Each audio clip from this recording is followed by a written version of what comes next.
Hello student. आज हम बात करेंगे एड्रिनल ग्लैंड के बारे में, इससे रिलीज होने वाले हार्मोन्स के बारे में, उसके फंक्शन के बारे में, उसके एक्शन के बारे में। तो ग्लैंड क्या होती है? ग्लैंड आपकी एक स्पेशल सेल्स होती हैं जो हार्मोन्स का सिक्रीशन करती हैं। इंडोक्राइन ग्लैंड जो होती हैं वो हार्मोन्स का सिक्रीशन करती हैं। और हार्मोन्स आपके बायोलॉजिकली एक्टिव केमिकल मैसेंजर होते हैं जो स्पेसिफाइड सेल से रिलीज होते हैं, अपने टारगेट सेल पे बाइंड करते हैं, एक्शन देते हैं और डिस्ट्रॉय हो जाते हैं। तो आज हम बात करेंगे एड्रिनल ग्लैंड के बारे में। इसके अगले वीडियो में हमने बात कर लिया था थायराइड ग्लैंड के बारे में, पैराथायराइड ग्लैंड के बारे में, पिट्यूटरी ग्लैंड के बारे में, उससे रिलीज होने वाले हार्मोन्स के बारे में। आज हम बात करेंगे एड्रिनल ग्लैंड के बारे में। तो एड्रिनल ग्लैंड आपका जो किडनी होता है, दोनों साइड में जो लेफ्ट किडनी और राइट किडनी होता है, उस किडनी के अपर सरफेस पे, ऊपरी भाग पे ये आपकी ग्लैंड पाई जाती है। ये मान लीजिए आपका किडनी है तो किडनी के अपर सरफेस पे, दोनों किडनी के अपर सरफेस पे आपका पाई जाती है एड्रिनल ग्लैंड। और एड्रिनल ग्लैंड जो होती हैं वो different different type of hormones के सिक्रीशन के लिए रिस्पॉन्सिबल होती हैं। ये आपका मोस्टली दो लेयर से मिलकर बना होता है। जो आपकी बाहरी लेयर होती है इसको हम बोलते हैं एड्रिनल कॉर्टेक्स, एड्रिनल कॉर्टेक्स। और जो इनर लेयर होती है इसको बोलते हैं एड्रिनल मेडुला, एड्रिनल मेडुला। बाहरी लेयर को एड्रिनल कॉर्टेक्स, आंतरिक लेयर को एड्रिनल मेडुला। और जो अपर सरफेस होता है जो किडनी इसको एड्रिनल ग्लैंड को कवर किए रहता है इसको बोलते हैं कैप्सूल। कैप्सूल आपका एड्रिनल ग्लैंड को कवर किए रहता है। और जो आपकी आउटर लेयर होती है इसको एड्रिनल कॉर्टेक्स बोलते हैं, जो इनर लेयर होती है इसको एड्रिनल मेडुला बोलते हैं। एड्रिनल कॉर्टेक्स जो होता है इस पे 3 लेयर्स होती हैं और अलग अलग हार्मोन्स के सिक्रीशन के लिए रिस्पॉन्सिबल होती हैं। तो एड्रिनल कॉर्टेक्स से, जो किडनी का आपका एड्रिनल कॉर्टेक्स होता है, इससे आपका हार्मोन्स रिलीज होता है मिनरेलो कॉर्टिकॉइड्स, मिनरेलो कॉर्टिकॉइड्स, मिनरेलोकॉर्टिकॉइड्स आप बोलिए, या फिर इसी को आप एल्डोस्टेरॉन बोल सकते हैं, एल्डोस्टेरॉन। एल्डोस्टेरॉन क्या करता है कि ये आपके यूरिन में या फिर ब्लड में इलेक्ट्रोलाइट्स और वाटर के बैलेंस को रेगुलेट करता है। एल्डोस्टेरॉन अगर आपका रिलीज होता है तो एल्डोस्टेरॉन आपका एंटी डायूरेटिक हार्मोन्स के तरीके से वर्क करता है। ये यूरिनेशन को डिक्रीज कर देता है। किडनी जो आपकी नेफ्रॉन सेल्स होती है इसमें जो फिल्ट्रेशन होता है, मान लीजिए आपका एक नेफ्रॉन सेल है, तो इस ट्यूब से जो फिल्ट्रेशन होता है उसके बाद आपका ये बना हुआ यूरिन सीधा पास होता है यूरेटर में, कलेक्टिंग डक्ट के थ्रू आपके चला जाता है यूरिनरी ब्लैडर में। अब यहाँ से ब्लड वेसल्स जब पास होती हैं तो वाटर का और आपका सोडियम का, पोटेशियम का, सारे आयंस का डिफ्यूजन होता है। उसके बाद इस रीनल ट्यूब्यूल से पास होती हैं। इस वाले पोर्शन को हम बोलते हैं पीसीटी, प्रॉक्सिमल कन्वोलेटेड ट्यूब्यूल्स। इस वाले पोर्शन को हम बोलते हैं loop of Henle, loop of Henle. और इस वाले पोर्शन को हम बोलते हैं डीसीटी, डिस्टल कॉन्वोलेटेड ट्यूब्यूल्स। और इसको हम बोलते हैं कलेक्टिंग डक्ट। तो यहाँ पे बना हुआ यूरिन आपका कलेक्ट होता है। अब यहाँ से फिल्ट्रेशन होने के बाद जब आपका ये इलेक्ट्रोलाइट्स पास होते रहते हैं इस रीनल ट्यूब्यूल से, तो एल्डोस्टेरॉन क्या करता है, इस आयंस का, ये जो आयंस आपके यहाँ से पास हो रहे थे, इलेक्ट्रोलाइट्स पास हो रहे थे, एल्डोस्टेरॉन क्या करता है, इनका रीअब्जॉर्प्शन करवा देता है। रीअब्जॉर्प्शन होने के बाद ये आयंस आपके सीधा फिर से ब्लड में एब्जॉर्ब होकर पहुंच जाते हैं। और यूरिनेशन, जो आपका यूरिन का आउटपुट था वो डिक्रीज हो जाता है। यूरिन का जो प्रोडक्शन था वो तो हो रहा था लेकिन इसका आउटपुट डिक्रीज हो जाता है। एंटी डायूरेटिक हार्मोन्स के तरीके से वर्क करता है आपका एल्डोस्टेरॉन, जो कि एड्रिनल कॉर्टेक्स से रिलीज होता है। इसी एड्रिनल कॉर्टेक्स से आपका एक हार्मोन्स और रिलीज होता है, ग्लूकोकॉर्टिकॉइड्स।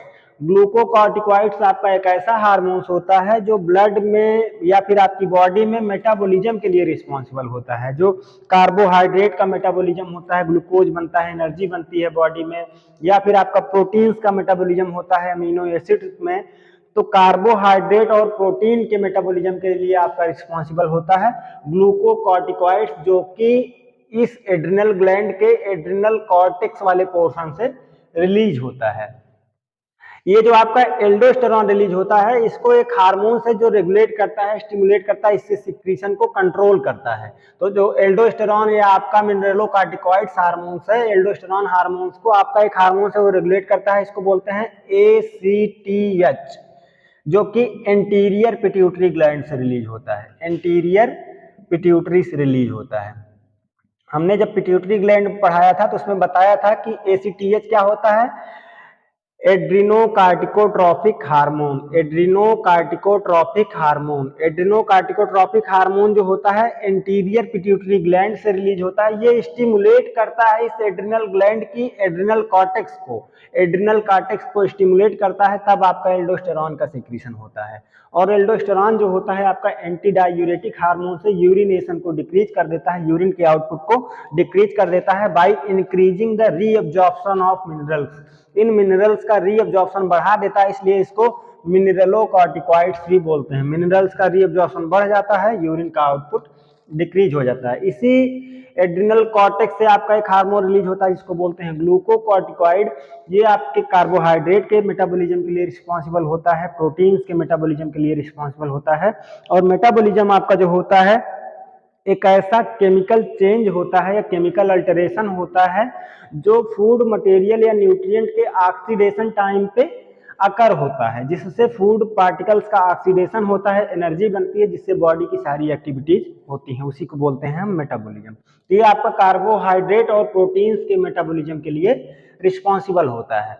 जो किडनी, ये आपका एड्रिनल ग्लैंड का जो इनर पार्ट होता है एड्रिनल मेडुला, एड्रिनल मेडुला भी आपका हार्मोन्स नहीं कहेंगे, इसको हम केमिकल मैसेंजर बोल सकते हैं या न्यूरोट्रांसमीटर बोल सकते हैं। तो जो आपकी एड्रिनल ग्लैंड होती है इसका जो इनर पोर्शन होता है एड्रिनल मेडुला, इससे आपके दो सबस्टांस रिलीज होते हैं। एड्रिनल मेडुला से दो सबस्टांस रिलीज होते हैं। पहला आपका होता है एड्रीनलिन, एड्रीनलिन, और दूसरा आपका होता है नॉर एड्रीनलिन, नॉर एड्रीनलिन। ये आपके दो ऐसे सबस्टांस हैं, दो ऐसे न्यूरोट्रांसमीटर हैं जो क्या करते हैं, ब्लड वेसल्स को कॉन्स्ट्रिक्ट कर देते हैं। ये आपके सिंपैथेटिक न्यूरॉन से भी रिलीज होते हैं, सिंपैथेटिक नर्वस सिस्टम से भी रिलीज होते हैं, और आपके एड्रिनल ग्लैंड से भी रिलीज होते हैं। इनका काम ये होता है ब्लड वेसल्स को कॉन्स्ट्रिक्ट कर देना। जब ब्लड वेसल्स कॉन्स्ट्रिक्ट हो जाती हैं तो आपका ब्लड प्रेशर जो है वो भी इंक्रीज कर जाता है और हार्ट रेट को बढ़ा देती हैं। जब आपका एड्रिनलिन रिलीज होता है जो कि एड्रिनल मेडुला से रिलीज होता है, ये हार्ट रेट को बढ़ा देता है, ब्लड वेसल्स को कॉन्स्ट्रिक्ट कर देता है, ब्लड प्रेशर को बढ़ा देता है, पीपल्स को डायलेट कर देता है, सिक्रीशन को डिक्रीज कर देता है। ये आपका इतने सारे सिम्टम्स होते हैं, इतने सारे कार्य होते हैं इसके। हार्ट रेट को बढ़ाना, ब्लड प्रेशर को बढ़ाना, ब्लड वेसल्स को कॉन्स्ट्रिक्ट कर देना, सिक्रीशन को ब्लॉक कर देना, प्यूपिल्स को डायलेट कर देना। ये सब सारी एक्टिविटीज आपका कौन करता है, एड्रिनलिन, जो कि एड्रिनल मेडुला से रिलीज होता है। इसी एड्रिनल ग्लैंड से आपका रिलीज होता है सेक्स स्टेरॉइड। सेक्स स्टेरॉइड बोलिए या सेक्स हार्मोन्स बोलिए, तो सेक्स हार्मोन्स जो होते हैं एड्रिनल ग्लैंड से भी कुछ पोर्शन में रिलीज होते हैं जो कि सिमिलर होते हैं आपके मेल हार्मोन और फीमेल हार्मोन के। जैसे आपका इससे रिलीज होता है, सेक्स स्टेरॉइड में आपका रिलीज होता है, मेल्स में आपका एंड्रोजन रिलीज होता है और फीमेल्स में ऑस्ट्रोजन रिलीज होता है, जो कि सिमिलर होता है, जो आपका टेस्टिस या फिर ओवरी से रिलीज होता है। मेल से जो आपका टेस्टिस से रिलीज होता है एंड्रोजन या फिर टेस्टोस्टेरॉन, एड्रिनल ग्लैंड भी कुछ अमाउंट में आपका रिलीज करती है एंड्रोजन, जिसको हम मेल हार्मोन्स बोलते हैं। और फीमेल्स के ओवरी से जो आपका रिलीज होता है ऑस्ट्रोजन, एड्रिनल ग्लैंड से भी रिलीज होता है ऑस्ट्रोजन, जो कि सिमिलर होता है, जो कि आपका ओवरी से रिलीज होता है। ये जो मेल हार्मोन है और फीमेल हार्मोन है, इसका कुछ भाग आपका एड्रिनल ग्लैंड से रिलीज होता है, जो मेल्स और फीमेल्स में सेकेंडरी कैरेक्टरिस्टिक्स के डेवलपमेंट के लिए रिस्पॉन्सिबल होता है। सेकेंडरी कैरेक्टरिस्टिक्स ऐसी कैरेक्टरिस्टिक्स जो मेल और फीमेल्स को डिफरेंशिएट करती हैं। ये रहा आपका एड्रिनल ग्लैंड, उससे रिलीज होने वाले हार्मोन्स, उसके फंक्शन के बारे में। कैसा लगा वीडियो कमेंट करके जरूर बताएं, चैनल को सब्सक्राइब करें। Thank you.